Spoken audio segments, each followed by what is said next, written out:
Well, Harry, it's the most heartbreaking way for your tournament to end. I know it's going to be incredibly raw, but what are your immediate thoughts? Yeah, just gutted for the boys, gutted for everyone, the team, the staff, the fans.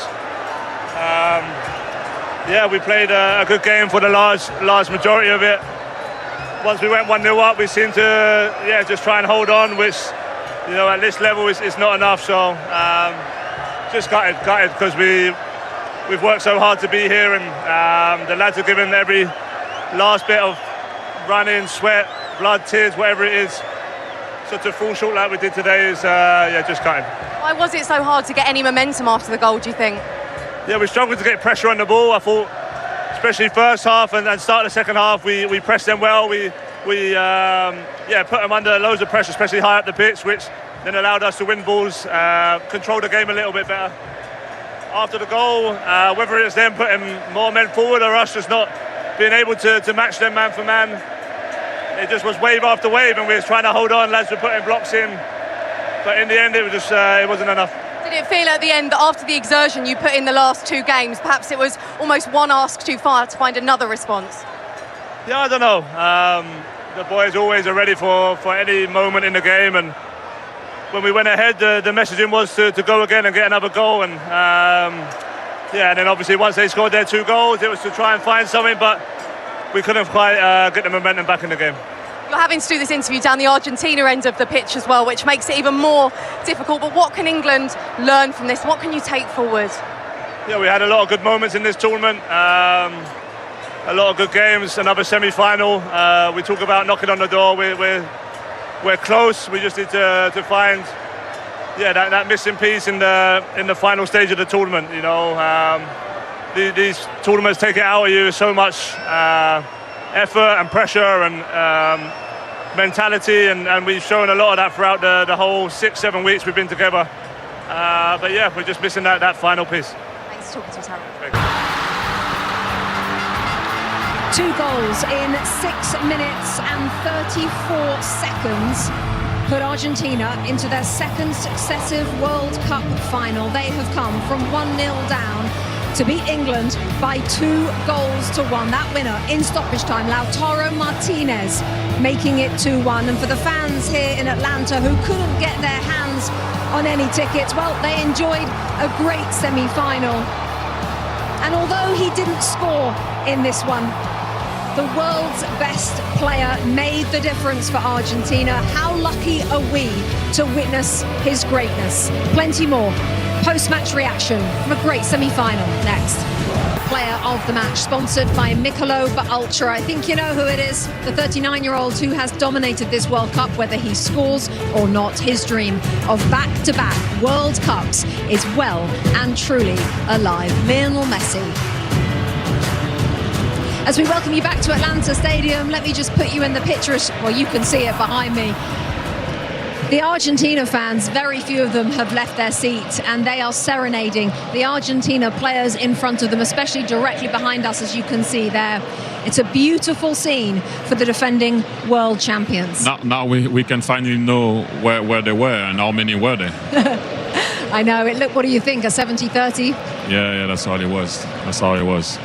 What a World Cup semi-final we have just witnessed. Let's show you the story from start to finish. Coming into this game, plenty of huge names. Lexi, Harry Kane for England, that man for Argentina. Start us off. Huge names, but not a whole lot of action, especially in the first half. So slim pickings. We take a look at this one here with Alvarez getting a shot off.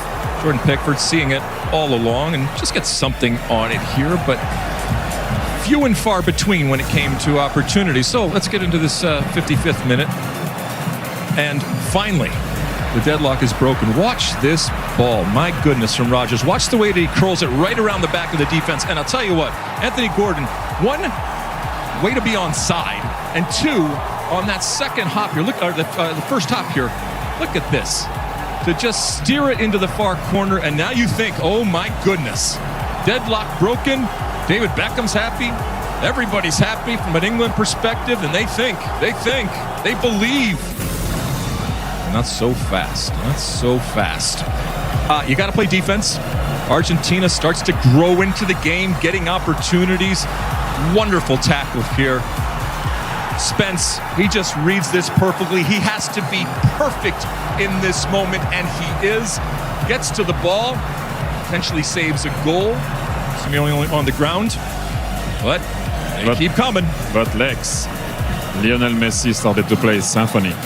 He went on the right, back on his left foot. That's all he did the whole end of the second half. Put the ball on the head of Nico Gonzalez, and Pickford came to the rescue. But that was the first note. Just the first note. As you can see here, Pickford, he has to save that. Still a good save, But the music was coming. Even more, louder. Now, you can see here, the ball is asking for the ball. Leo, for this time, is inside.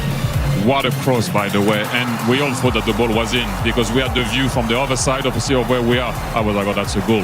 Bang, post. But as you said, Lex, earlier, and Zlatan also, they hit the post. They didn't care. Okay. Let's keep going. And then the big man came on, and I will leave that one for Zlatan after, because it's going to be, as we all know now, first and foremost, the goal of Enzo Fernandez. An assist for Leo Messi. Once again, attracting the ball on the right, putting the ball in the middle for Enzo Fernandez. Jude Bellingham wasn't far to block it, but he didn't block it. And also, we had a nice view, because we could see it as soon as the ball left his foot. I was like, wow, it's over. 1-1. Momentum. And then the moment when the beautiful moment happened. Good shot by McAllister, second post from him. First one with the header, second one with the right foot, and look at this one. I said yesterday, you're going to see left foot of God, you got to see the right foot of God. What a cross, and look at that header. Good goal. But look at this celebration. Everybody goes to Messi and not Martinez. Martinez goes also to Messi because they know who the man is and they know who made the difference. And look how much it means for this guy. Beautiful, beautiful moment. Emotional. And by the way, Lionel Messi now has 8 goals and 4 assists at this World Cup, and he leads the Golden Boot race as Argentina will move into their 7th World Cup final. They have won 3 of the previous 6 as they have taken down. Look at this. Sent running. That's a good one, to be fair. That is a good. Oh my. So it's Argentina then who make the World Cup final. And as we looked at the story of that day, Zlatan, and especially the Enzo Fernandez goal there, just 4 minutes before the end of the game, England were 4 minutes from the World Cup final plus stoppage time. But that goal from Enzo Fernandez felt like the most coming goal of all time. It felt like everyone knew it was coming. When you're playing in that game as an Argentina player, do you also know it's coming? But you feel it. They put pressure on them, just like the gentleman here said. The music was coming and it got louder.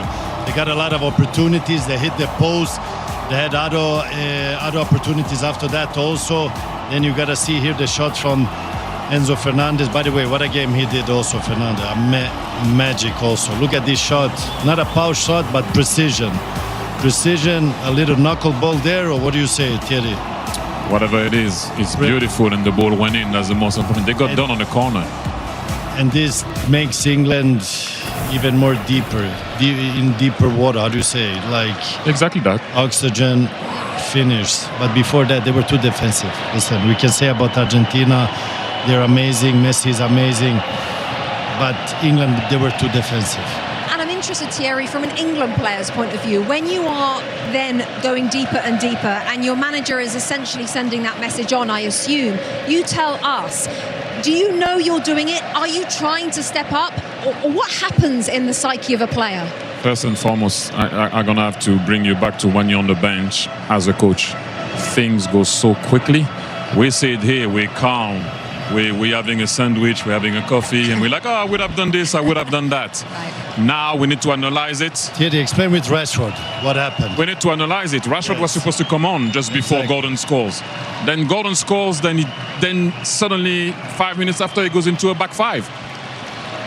And then when you go into a back 5 early, you lose Rhys James. Then you lose Rhys James. What do you go about it? Then Spence changes. Then you put O'Reilly. But then O'Reilly now is playing on the wing. What are you doing? Boom, they score. Where do you go from that 5-3-2? you know, and then boom, they score again, and then you try to put guys towards the end. It's not easy. I will repeat it again. They went into a back five too early. But I also will tell you something. When you're on that bench and you start to think and you look at the clock, you're like, oh, it's nearly the end. And sometimes you look again and you're like, 20 minutes has passed. I can assure you that it's not that easy, but still, he went into a backfire too early. You don't play that team too low, too early like that. That is so interesting because, of course, for fans it goes so slowly, but for the coaches it goes so fast. Zlatan, you were going to say? That's why I said Thierry explained with the situation with Rashford. That's the dynamics. What was supposed to happen and what happened. He was meant to go for Rashford to come in and push for the counter-attacks, and then suddenly you score a goal in that moment. You go in a back five. They had in total 6 defenders totally at a certain point, the England team. But this is the feeling you have as a coach. This time it didn't go his way. It went in Scaloni's way when he pushed all the offensive players. He played the cards right for Tuchel. He didn't play the cards right, but if Tuchel would have win the game, we would have said, whoa, what a genius. Like, he went on the defensive part. Argentina couldn't put a hole on them. And then, if you look at Argentina, everything happened in the end. In the end, like the last minutes. Not how you start, how you end, yeah. You've always said it, Lex. Well, I mean, now we've taken a little time away. And again, if I put myself in an England's fan's shoes, and Tuchel at times, there are games where you say, look, we just got beaten by a better team. We weren't in it. This is not one of those games. This game will and should be dissected in terms of the decisions that were made. To Thierry's point, it's easy from up here to do that. But this was one that was in the palm of their hand for, at times during the game, and certainly when they got that goal. We have seen in this tournament where Tuchel has done the same thing and tried to ride out and done it very well in terms of managing the time and managing the game. It didn't happen in this one. Thomas Tuchel will be the first to tell you that it is very, very fine margins when you get to this point in terms of the separation of teams and what separates winning and losing. And so I think it's going to be fair in this postmortem to look at what happened and the decisions that were made, and were they right? Always going to be relative to what the final score is, but again, it was in the palm of their hand, and it was taken out. Yes, by a wonderful team, and yes, by one of the greatest of all time. But you wonder, even this England team, did they have the wherewithal on the bench, both in terms of the players and in terms of Thomas Tuchel, to see this out? I think they would all say yes, but this is why we ultimately play the games. This was a different loss from yesterday. France, they lost yesterday, but you could say like they didn't have a chance because Spain was much better. Here, England was leading, and if they would handle the situation differently, they could have won. So they should be more disappointed than the French team yesterday. No, I just wanted to say well done, England, because the way it started, it didn't look it was going to be like this. Bellingham was outstanding. Kane was outstanding. I mean, we can name those two because they were more the guys that scoring the goals. Gordon scored tonight, but I would say that it looks bright for you guys, and it will happen eventually. So, well done, England, seriously, because it didn't look like it was going to be that way. I didn't doubt it, but a lot of people were doubting it. You still didn't make the final, but carry on going.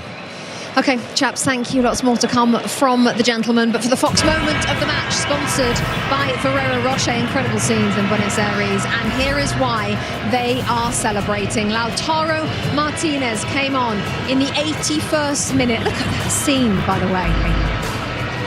And look at that, the substitution that proved, you have to say, in the end, to be an inspired decision by Lionel Scaloni, because it was Martinez who headed in Lionel Messi's cross for the stoppage time winner. Diego Maradona won a World Cup in North America in 1986. Lionel Messi's one victory away from doing the same. We're going to look ahead to Sunday's final between Spain and Argentina next.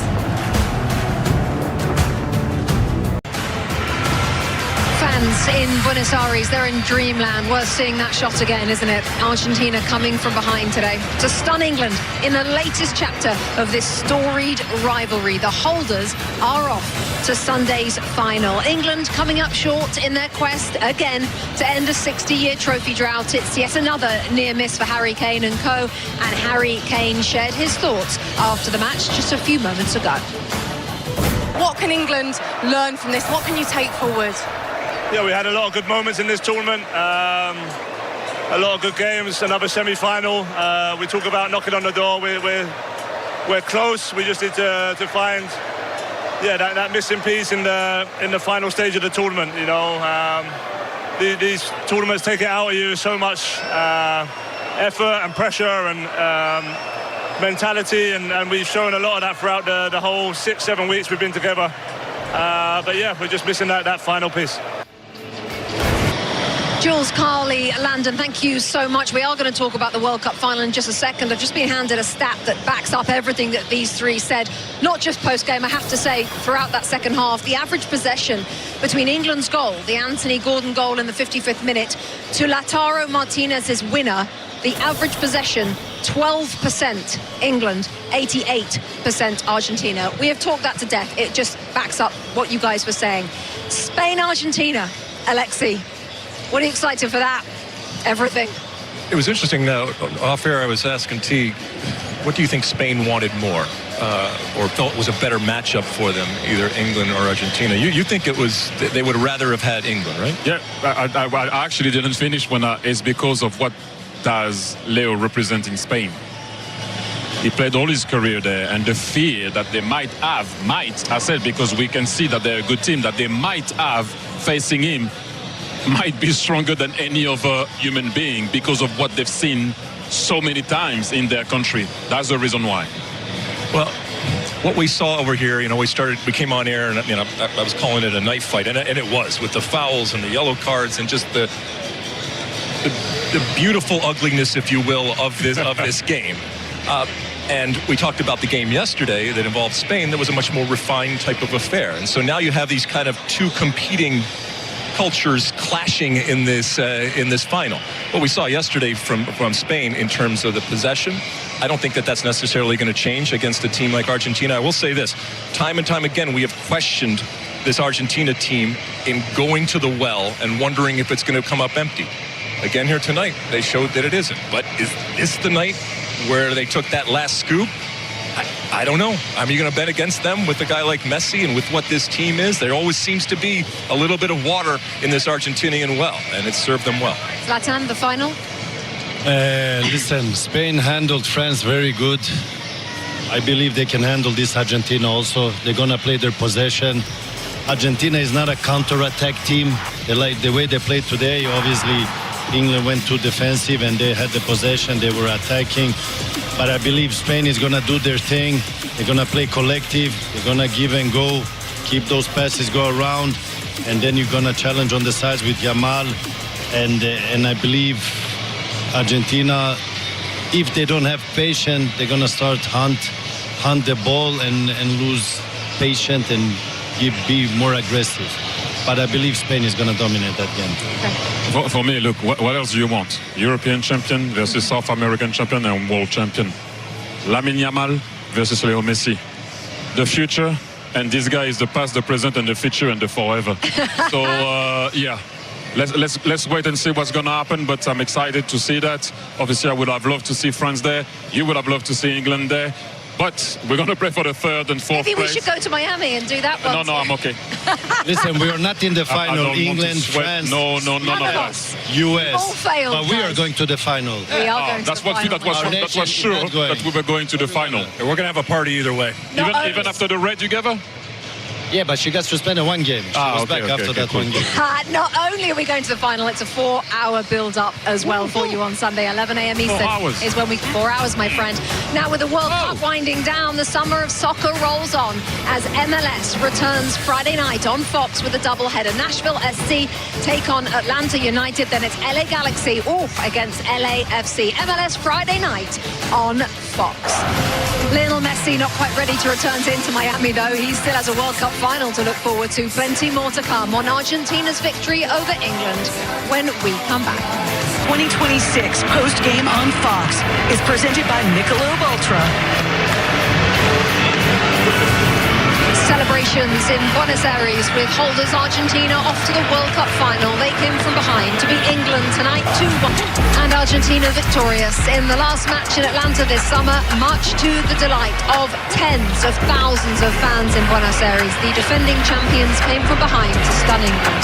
Here was the England boss, Thomas Tuchel, after the match. You mentioned throughout the tournament that we see a better England. Did we ever really see Thomas Tuchel's England that you wanted to see? I don't know. I have no answer to that question because I don't really know what that means. It's. I don't know. I think we saw the mentality throughout the match and the strong group, and we played the matches how they were. We played a strong against strong teams in the group. We had a lot of miles, a lot of traveling. We played in altitude. We played in 10-man. We played in the heat. We overcame every obstacle. We were very, very close today. It's not the moment now to analyze the full tournament. We just went out because we lost a crucial match. Quick soundbite there from Thomas Tuchel. James Pearce, the reporter for The Athletic, just putting on social media another quote. It was not a structure problem. We played maybe our best game. No regrets. Your reaction, Zlatan, to that? It's too early to answer. You have to take a day, reflect, analyze the game in a good way, and it's heat of the moment. Listen, if you ask him in 30 minutes, he will have a different answer again. And to be honest, he has been there short time. So what is Tuchel's identity? I mean, when you win, you win. The way you win is not important. Important is to win. Thierry? I will stand on what I say. He went into a back five too early. I don't think it was the wrong thing to do. It was just too early. Having saying that, I've been in that situation as a coach when people ask you question about your tactic, about what you did, the mentality and not. And you kind of want to stay positive with the tournament, and then you go with the defeat. So sometimes it's not always easy to be like that. Although the other day he went for it, but after a defeat is a bit more complicated. So it's only the one. I will second what Zlatan said, but I would still maintain he went into a back five too early.